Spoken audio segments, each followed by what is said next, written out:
মানুষের মানুষে যে এত পার্থক্য হতে পারে আমার জানা ছিল না। নইলে কালিকা নবাব আদিল শাহ চরিত্রে এত পার্থক্য কেন? একজনকে করেছে জানোয়ার, আরেকজনকে বানিয়েছে দেবতা। তাই তো নবাব আদিল শাহ রাজ্যে এসে আমরা সুখের মুখ দেখতে পেয়েছি। তুমি নবাব বাহাদুরের মঙ্গল করো ঠাকুর, মঙ্গল করো।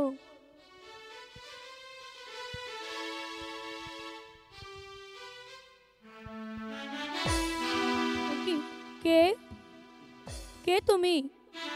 ছেড়ে দাও বলছি। ছাড়বো না। কি এত দূর? ও মা, তুমি?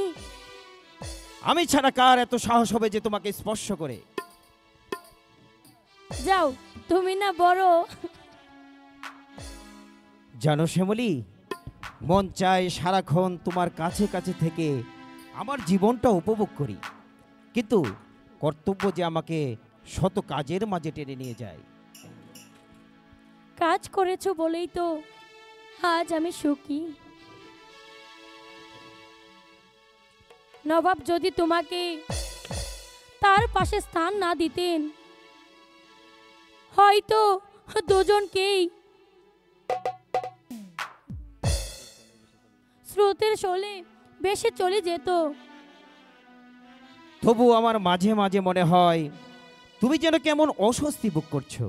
হয়তো তুমি সুখী নও। ও কথা বলো না গো। আমি যা আশা করেছিলাম তার চেয়ে বেশি কিছু পেয়েছি তোমার কাছ থেকে। তবু তবু কতটুকুই বা দিতে পেরেছি তোমায়? অনেক কিছু দিয়েছো, যা ভুলবার মতো নয়। সত্যি? হ্যাঁ।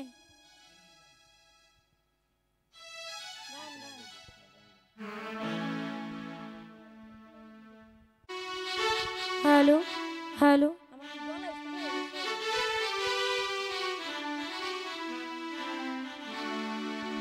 হ্যালো। তুমি হাজার ফুলের মাঝে একটি গোলাপ, তুমি হাজার তারার মাঝে একটি যে চাঁদ, তুমি যে আমারি আমারি আমারি আমারি। তুমি হাজার ফুলের মাঝে একটি গোলাপ, তুমি হাজার তারার মাঝে একটি যে চাঁদ, তুমি যে আমারি আমারি আমারি আমারি।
জীবনের চেয়ে কিছুই নাই দামি, সে জীবন গো তোমায় দিলাম আমি।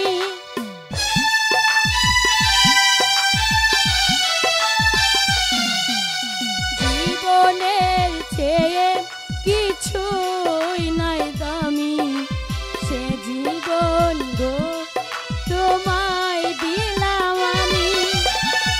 আমাকে ছেড়ে তুমি যেও না, না না না যাব না। তুমি হাজার ফুলের মাঝে একটি গোলাপ, তুমি হাজার তারার মাঝে একটি যে চাঁদ, তুমি যে আমারি আমারি আমারি আমারি। আমাকে ভুলে তুমি যেও না, না না না যাব না। তুমি হাজার ফুলের মাঝে একটি গোলাপ, তুমি হাজার তারার মাঝে একটি যে চাঁদ, তুমি যে আমারি আমারি আমারি আমারি।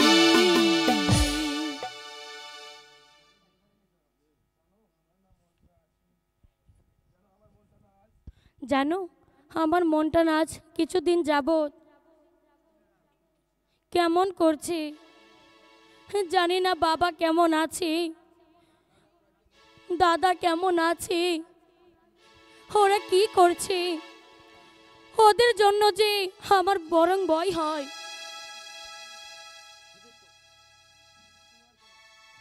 শুধু তোমার কেন, আমার ভাবনা কি কম? যতদিন পর্যন্ত শয়তান কালিখাকে শায়েস্তা করতে না পারবো, ততদিন এই হিরণ্যপুরের কোনো প্রজাই সুখে থাকতে পারবে না।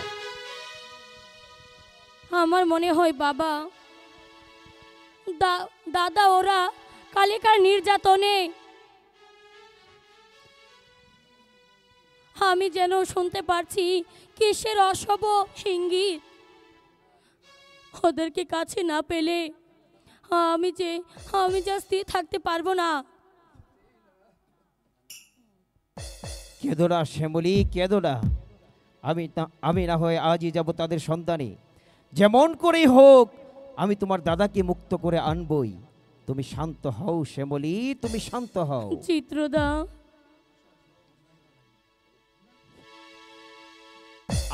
আশা বাসা ভেঙে গেছে, দুরাশার বালু চরে। আশা বাসা ভেঙে গেছে, দুরাশার বালুর চরে। কুসুম কলি জরে গেছে, কুসুম কলি জরে গেছে, কাল বৈশাখীর জোরে, কাল বৈশাখীর জোরে। কি বলছেন আপনি? হে কি বাবা,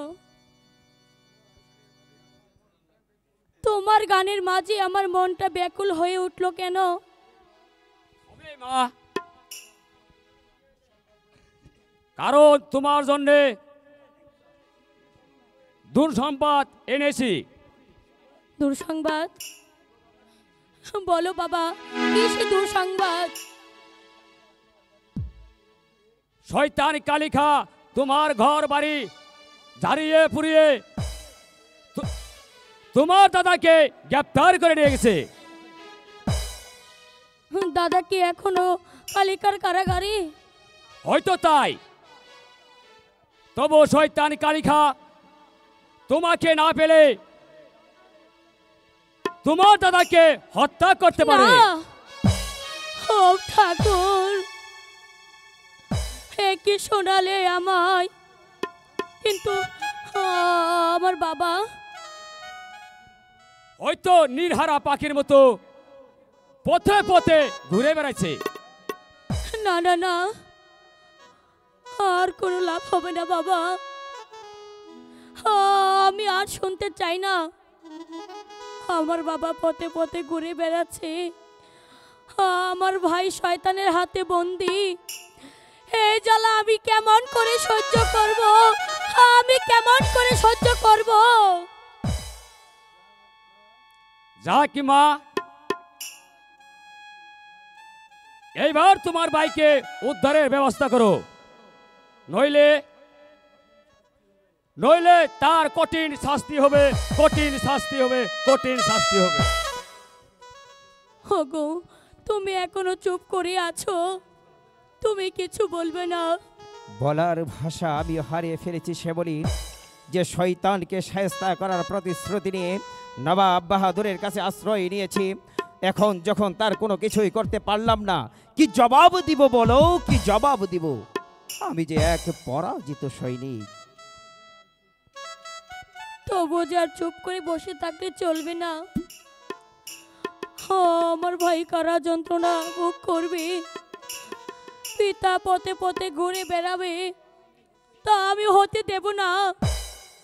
আজই আমি যাব শয়তান কালিকার দরবারে, মুক্ত করে আনবো আমার দাদাকে।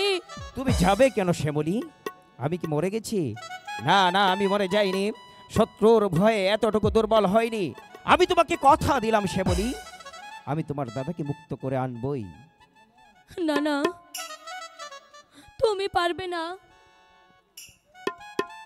তুমি যদি সেই শয়তানের হাতে ধরা পড়ো, তুমি যদি শয়তানের হাতে ধরা পড়ো, তুমি এখানে থাকো, আমি যাচ্ছি আমার দাদাকে উদ্ধার করতে। শ্যামলী, শ্যামলী দাদা চলে গেল। সুখে কাতর শ্যামলী ও দাদার মুক্তি কামনায় ছুটে গেল। না না, আমি আর দাঁড়িয়ে থাকবো কেন? আমিও যাব সেই শয়তানের মোকাবেলা করতে। শ্যামলী, যাবার সময় হয়নি। যেভাবে শত্রুর গুহায় প্রবেশ করে তুমি হয়তো আর ফিরে আসতে পারবে না। উপায় নেই শাহজাদা, উপায় নেই। আমার শ্যামলী ছুটে গেছে তার ভাইকে উদ্ধার করতে, তাই শ্যামলীকে মৃত্যুর মুখে ঠেলে দিয়ে আমি আর ঘরের কোণে থাকতে পারি না। আমাকে যেতে দিন শাহজাদা, আমাকে যেতে দিন। তুমি শুধু একা কেন যাবে বন্ধু? আমিও যাব তোমার সঙ্গে। তবে বিনা যুদ্ধে শত্রু নিধন করা সম্ভব হয় না। যুদ্ধর সাথে সজ্জিত হয়ে আমাদের অগ্রসর হতে হবে। কিন্তু কিন্তু আমার শ্যামলী কি হবে? পাবে, তোমার শ্যামলীকে তুমি পাবে। তোমার শ্যামলী যখন আমাকে ভাই বলে ডেকেছে, তখন ভাই হয়ে বোনকে বিপদে রেখে আমি যেতে পারি না। আগে চলুন নবাব বাহাদুরের কাছে যুদ্ধের আদেশ নিয়ে, তারপরে চলাবো আমাদের অভিযান। বেশ, তবে তাই চলুন শাহজাদা। এখনই যাব আমি নবাব বাহাদুরের কাছে যুদ্ধের অনুমতি চাইতে। তবু আমার শ্যামলীকে কিছুতেই বিপদগ্রস্ত হতে দেব না।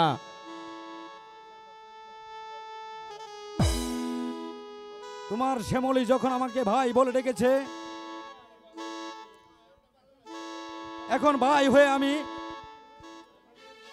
বোনকে বিপদের মাঝে ফেলে রেখে পারবো না। কারণ বোনের সুখেই যে আমি সুখী।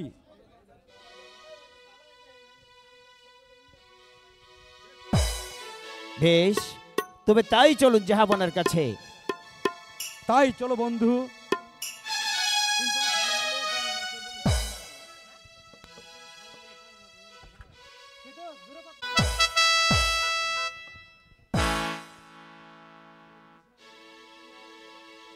এই ভীষণ দুর্যোগে তুমি আর এসো না চিত্রসেন, তুমি প্রাসাদে ফিরে যাও। আপনাকে মসজিদে পৌঁছে না দিয়ে আমি আর প্রাসাদে ফিরবো না জাহাপনা। তাই বলছিলাম কি কয়েকজন দেহরক্ষী। পাগল, খুদার নাম করতে করতে আমি মসজিদে যাব, তার জন্য আবার দেহরক্ষী কেন? আল্লাহর ওই আল্লাহই রক্ষা করবেন। তুমি যাও চিত্রসেন। তা হয় না জাহাপনা, এই ঝড় বৃষ্টির মাঝে আপনাকে একা একা রেখে আমি আর প্রাসাদে ফিরবো না। ভয় করো না চিত্রসেন, নামাজটা শেষ করে আমি এখনই ফিরে আসব। বেশ, আপনি আসুন, আমি এখানে অপেক্ষা করছি।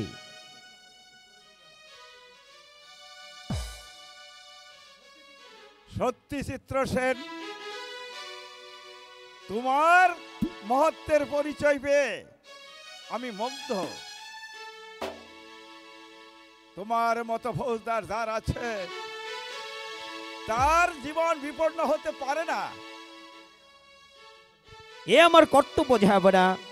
প্রভুর নিমুখে যে তার মর্যাদা দিতে জানে না, আমার মনে হয় সে মানুষ নয়, সে একটা অমানুষ। বেশ, তুমি এখানেই অপেক্ষা করো, আমি নামাজটা সেরে এখনই আসি।